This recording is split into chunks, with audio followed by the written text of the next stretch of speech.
Hello guys, ito na naman. Tuloy ang trabaho, nasimula na garden. Ito, nalinisan na yan diyan. Ayusin ko lang ng konti. Then magtanim ako diyan ng ampalaya at saka pepino.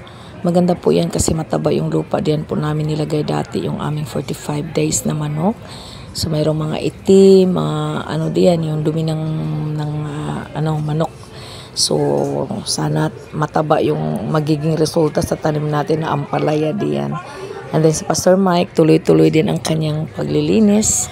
Naglilinis kami rito, tapos kumagtanim. Nagwalis ako kasi marumi po. So, then, pag mahaba na po at lalaki na yung ating tinanim na seed sa talong, saka po natin i-transfer. So, abangan nyo na naman po yun. So, pero hanggang ngayon, habang nandito kami sa Bible School, wala kaming turo. Ito po yung ginagawa namin. Nag-focus po kami sa garden. At least, mayroon po kaming ma-harvest. Ayan po, tuwang-tuwa ako kasi may bayabas pala diyan. Tanim ito ni Pastor Conrad. Salamat naman at malaki na yung dating bayabas na namumunga dati. Namatay, sayang talaga.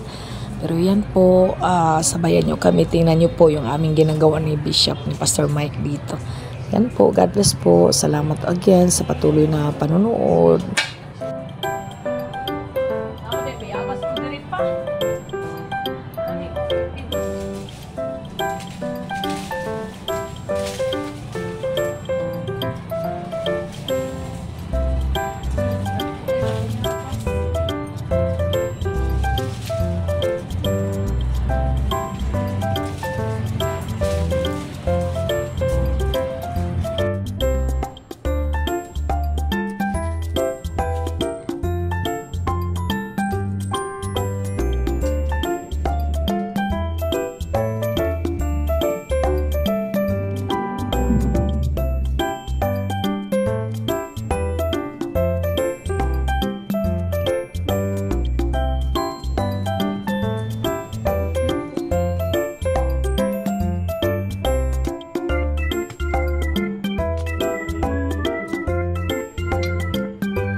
Naglimpyo.